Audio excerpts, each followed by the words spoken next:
Hello guys, tayo magmamarinate tayo ng pork na aking mag-adobo ako mamaya. Kasi pupunta rito yung aking kaibigan, yung mag-asawa. Tapos kami magtutungit. Kasi 3 weeks ago, last time kami nagtungit. Actually, is, balak namin, every Saturday magtutungit kami. Kaso may gagawin sila bukas, today is Friday. Mamayang gabi kami magtutungit pagkatapos ng work nila. So, punta sila dito. So, maggagawa tayo ng adobong baboy. Pero tingnan nyo lang, mag-prepare muna ako.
Yung bumili ako nito.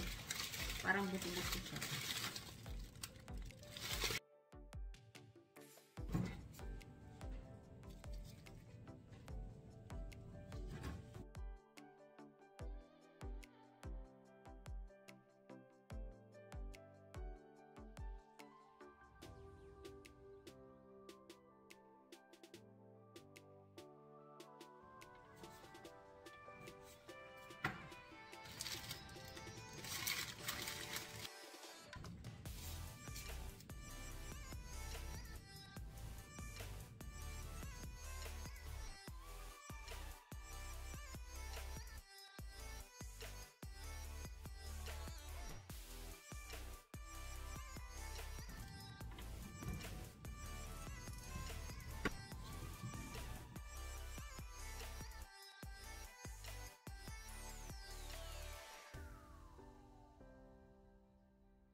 There you go. Nalinis na po natin ang ating na-slice na pork.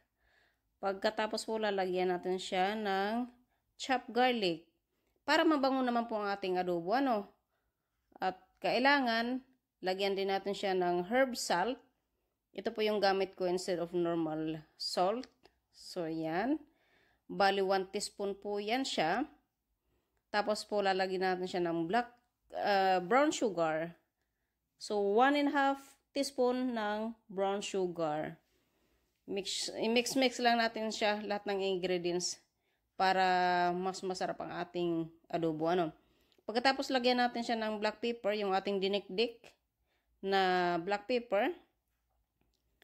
At pagkatapos, ilagay na po natin ang ating lime juice na ating piniga kanina. Para maasim-asim ang ating adobo, of course. And lalagyan natin siya ng 1 deciliter na soy sauce. At pagkatapos po niyan, ilagay na rin natin ang ating laurel or bay leaf. At paghalo-haluin po natin ng maayos.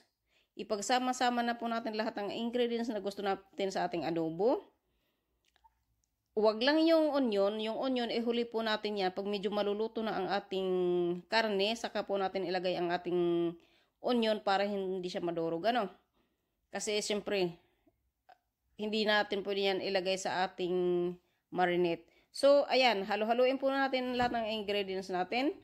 Pagkatapos po niyan, ilagay natin siya sa fridge ng mga 2 hours, 1½ to 2 hours. Ilalagay natin siya sa fridge bago natin lutuin mamaya. Ayan. Balikan ko kayo mamaya. Ito na tayo mga kaibigan ng ating adobo na baboy. Yung ating minarinate kanina. Kanina nagmarinate ako. Tapos magigisa ako ng zucchini at saka yung sayote. Gigisa ko lang to. Hi po sa aking isang viewer. Shoutout sa'yo.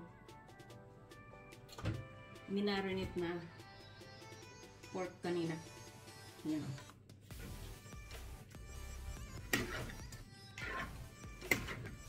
Pag medyo paluto na ang ating adobo para hindi malata ang ating onion.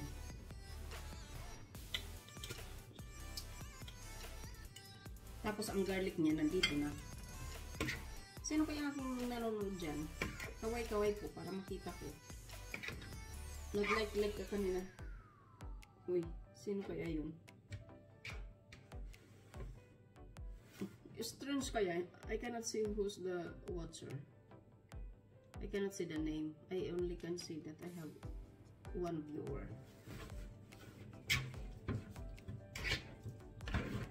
And there, the camera, I'm recording. Nag-video ako kasi para patuloy natin yung kanina pag-video ko nung habang ako'y nagmamarinate. Para i-edit natin yon para sa ating YouTube channel. So, ayan. Medyo mainit na ang ating frying pan. Steak pan, ha? Adobo natin siya. Adobo. Hi, Kasim! Kumusta pinsan? Adobo tayo. Nagkapikit-pikit.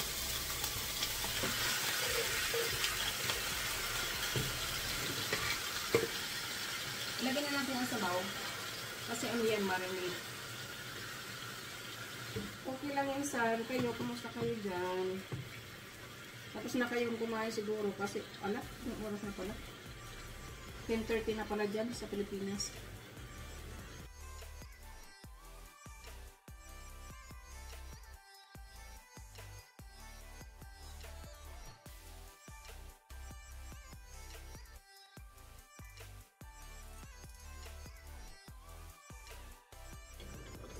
Tapos ang gagawin ko nito, medyo patuyo. Wala ba sa oras ang kain nyo? Kung kailan lang gusto.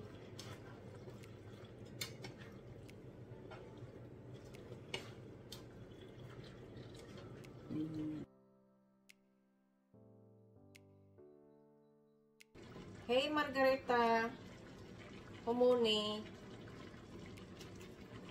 Yulogamot, Sambolit, Sambolit, Yulogamot. Ang Martita po TV.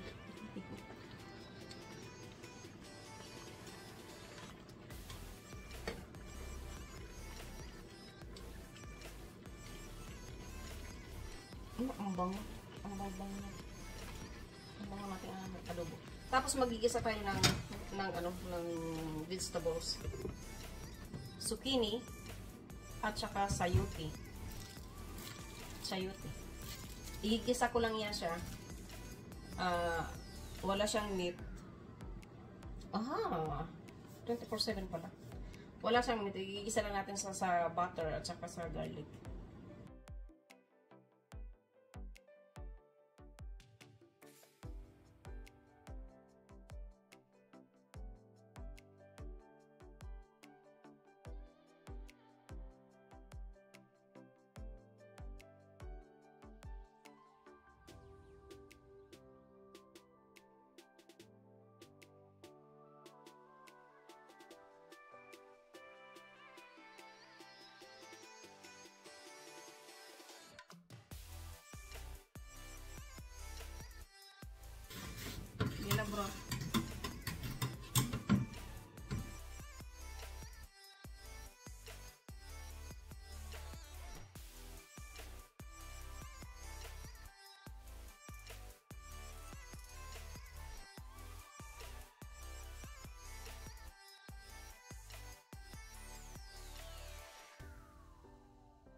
Tapos may tungkol. Pero minsan din ako magtutungkol kasi. Asa si ate, ano, Candida.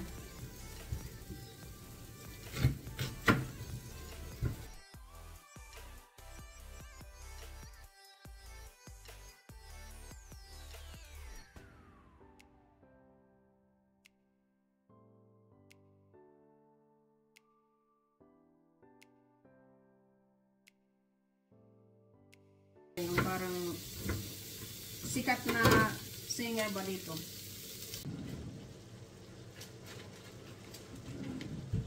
Lagyan natin ng magic sarap ang ating adobo para madagdagan siya ng asin.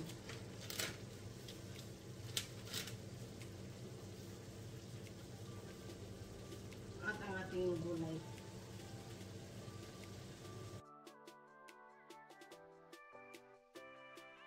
Luto na yan. Tama na yan. Ayaw ko rin ubos ang sabaw.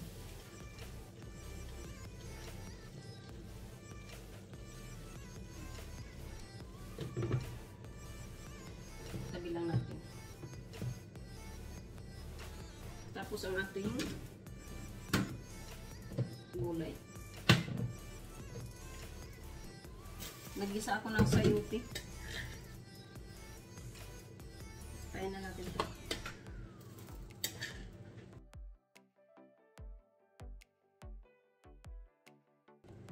Nalubo ko ng sayote at saka zucchini. Sipatay na natin itong mga ito para hindi masunog ang ating mga naluto. Tapos na ako magluto. Kumusta po kayong lahat dyan? Thank you sis, same to you. Sana okay lang kayo dyan. Sana okay na si Gabriel.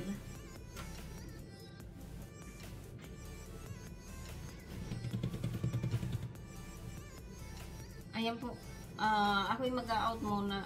Hinihintay ko yung aking kaibigan. Tingnan ko lang kasi tatawag din sa akin maya-maya dahil nga magtatanong sa tungkol sa sa parkiring, sa park ba, kung saan sila magpa-park. Sa trabaho ko kasi pwede silang mag-park dyan, hindi na sila magbabayad. Tinatanong lang nila kung anong number ang free. So tatawag yan sa akin maya-maya para itanong kung saan sila pwede mag-park. Ayan.